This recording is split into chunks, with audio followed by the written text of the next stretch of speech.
Remember Me by Elope to the Sea on AO3. Episode 6, Chapter 4, Try Not to Break. Kirishima would be lying if he said he wasn't scared. And, to his credit, there were a lot of things to be afraid of. The fact that he was in the lair of one of the most wanted villain groups that there were. The fact that they were about to meet the boss of this group of villains.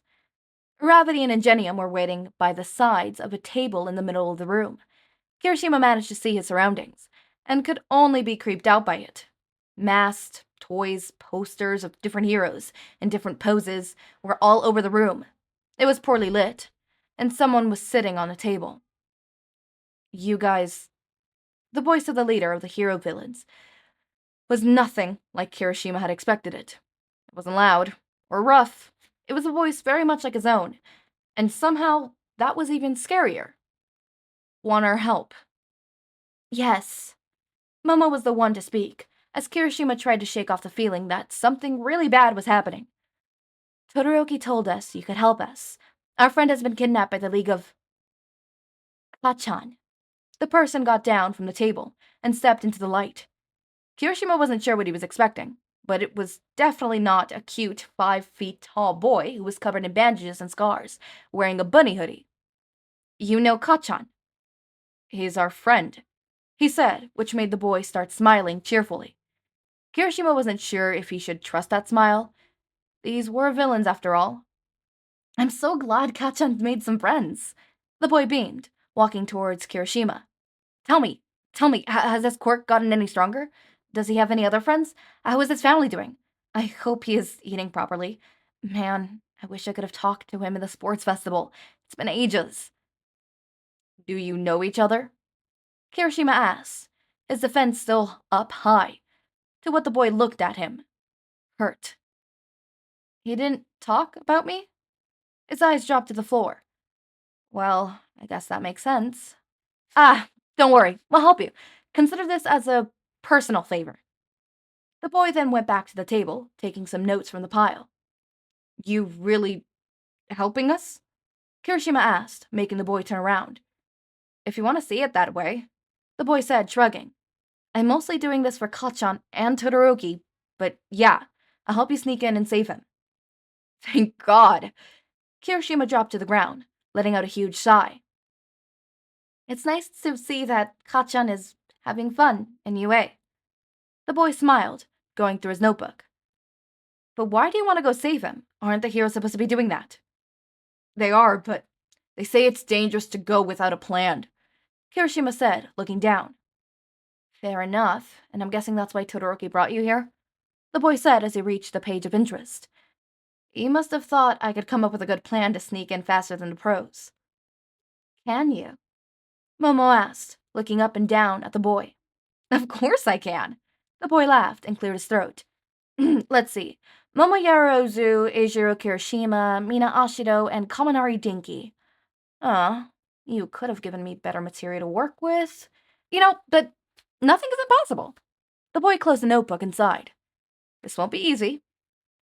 Don't overwork yourself, Deku, Urabati said from the corner of the room. Deku? Kirishima's brain suddenly connected the dots. He froze into place. Like, useless, Deku? Hey, who the fuck are you calling useless? Urabati screamed, but the boy was unbothered by it. Quite the contrary. He looked delighted. So he did tell you about me.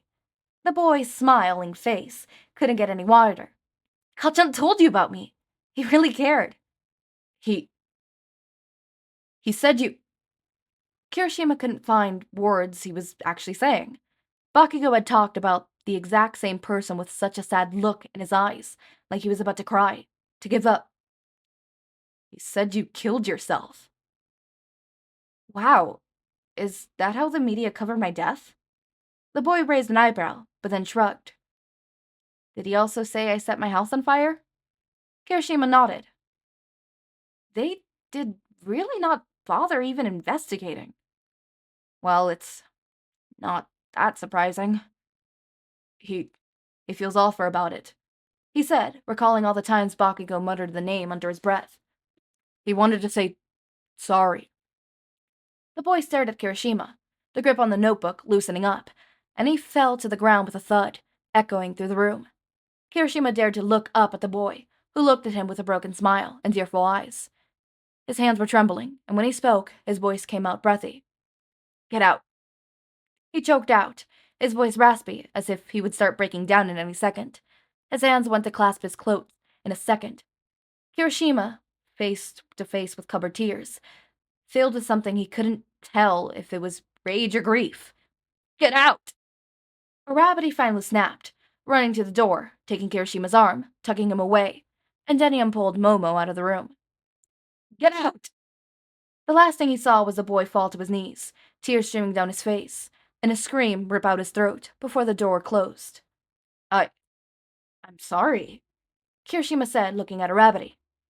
"I thought they were friends." "No one knows what happened between those two. Don't worry, manly guy." Kirishima was taken aback by the softness of the girl's voice. Uraraka then turns Momo, with a smile. "By the way, the money thing was a joke. That's if you want it to be." "Uraraka!" And Genium scolded. Uraraka laughed. "Oh, come on, a little money never hurt anyone," Uraraka said, walking towards the couch. "Well, it's official, guys. We're partners in this." "Wow, we are partners with little heroes. How does that feel, Genium?" "Overwhelming," he answered sincerely. "What happened to Izuku?" Kirishima asked, breaking the light mood from the other side of the room. He was sitting on the floor against the wall. "You don't want to be in there when he breaks down," Uraraka said, her gaze falling to the floor. "It's not pretty." "I thought he took his medication," Ingenium whispered in her ear. She frowned. "He did." "Face it, idiot," a voice inside Izuku's head said. Izuku's hands went to his pockets, where his medication was, but found it empty. He turned around to find nothing, and chills began running up his spine. "Heroes don't care." "You don't know that," Izuku said, his hands trembling, as he stared at the ground. It was cold. "Oh, come on. You have to be blind if you don't see it." The voice mocked once again. "They didn't go save your beloved friend." "Stop it," Izuku begged, tears swelling up in his eyes. "Just like they didn't come help you." The voice came nearer and nearer. Izuku could feel it against his ears. "Just like they didn't help her." "I told you to stop!" Izuku turned around, trying to shove the feeling away. He stared at the empty room. "Why do you even want to be in this place?" The voice was once again against his ear, and he turned towards it. There was no one. More and more tears streamed down his cheek. "Shut up!" he tried to say, but there was no way the voice was going away. "What do you even see here?" the voice said again, as if it was a person. Izuku heard how it moved across the room. "All these little toys you have. What a joke. All Might, Present Mike, brave heroes. They prevented last year's tragedy." "They tried!" Izuku screamed, hugging his own arms. "They tried to." They sure did," the boy said, now coming from behind him. He didn't bother to turn around. He knew no one was there. "Just like they're helping your friend, leaving him to rot in the villain's lair. Just like they did to you." "Kachan!"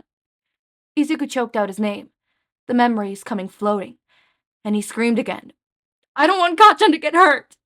"And yet," the boy said, his tone low against Izuku's ear, "you're gonna team up with the heroes who let him be captured?" "Captured?" Izuku wondered. His mind was no longer processing information, as he wished for. He could feel how little his own thoughts were entering his head. "Think about it," the boy said, laughing. "These kids were with him when he was captured. They must have seen it. They let him get captured. They must have been pro-heroes there too, and they didn't do a thing. They aren't even going to save him." "They can't attack," Izuku wheezed out, shaking all the voice from his head. He crawled towards the table. "They'll get captured. Only a small number of unidentified You keep defending them with your dear life, the boy said in a somber tone. When Izuku reached the table, a pair of eyes were staring at him. But you know the truth deep down. You hate them. You hate them for everything they did. For everything they didn't do. You're wrong, Izuku said, trying to make those accusing eyes disappear. He shook his head, and the eyes were gone. The voice wasn't. I want to get rid of them? Destroy them? The voice echoed in the room, and a blank figure began passing in the room.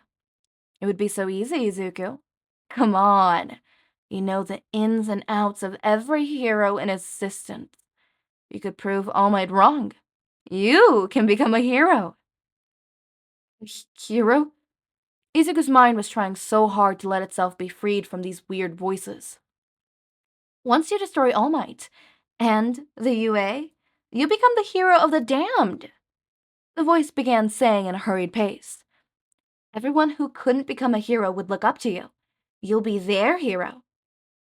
I want to be a hero, Izuku said, his eyes lost, but there was a small piece of him that was still gripping tightly to the border of his notebook.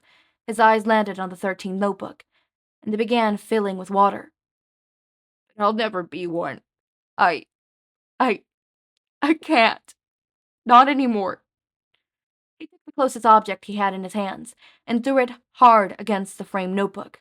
Pieces of glass fell into the floor, and Izuku quickly took one. You're a coward. The voice spat like venom. Don't you miss her too? Avenge her. Wake up, useless deku, he told himself as he gripped tightly to the shard. He pointed towards the bandages in his wrist with it. Wake up. Todoroki couldn't take it anymore. It had been 10 minutes since Arabity and Ingenium had gotten out. Can't I go in? Todoroki asked, staring at the door in a hurry. You can try, Arabity said, but you better be prepared to see something really fucked up. You'll probably need these. Ingenium threw bandages and water towards Todoroki. Good luck. He stepped inside of the room. Izuku, he called, looking around the room. Todoroki? The voice came from the center of the room, where a small bump was laying on the floor. Izuku. He breathed out in worry as he ran towards the boy. He looked at the floor to see a puddle of blood. What happened? I'm not okay, Todoroki, Izuku said, but Todoroki didn't bother to hear him. He dropped to his knees and began taking his wrists in his hands. You'll be okay, he promised, taking the bandages and treating the wounds. No, I won't, he said, tears going down his cheeks. He gripped the notebook with his unharmed hand. I won't win this battle. I thought I could, but I won't. Nonsense. You're strong, Todoroki said, his hands trembling as he curled his friend's wounds. I'm not, Izuku confessed. I'm just a quirkless, useless kid who can't do a thing. Well, I haven't seen this quirkless, useless kid defeat an entire class of heroes, Todoroki said, trying to reach for Izuku. Wait. Quirkless? Yeah. Anticlimactic, isn't it? It's kind of the reasons why I can't be a hero, Izuku said. But I still love them. With or without a quirk, I still think you're strong. Todoroki finished bandaging up Izuku and offered him a hand to get up. Hey. Thanks, Todoroki, Izuku said, looking up to his friend with sad eyes. I want to give you something. What is it? Todoroki asked, and Izuku stared at the notebook and hands. I feel like, sooner or later, something bad will happen. I don't know how much longer I'll last, so I want you to have this, Izuku said, handing Todoroki the notebook. If anything happens to me, trust this, and only this. It was burnt, and around the edges, and a simple number 13 scribbled on it with black marker. If anything, it looked plain, and with nothing special to it, at a simple glance. But so did Izuku, and here he was, standing before Todoroki with cuts all over his arms, planning to help them, even when he wasn't a hero. Todoroki took it. I'll take good care of it, Todoroki said, and Izuku smiled. Okay, alright. So. Oh my god. just, oh my god. Just, oh my god. No, like, actually, oh my fucking god.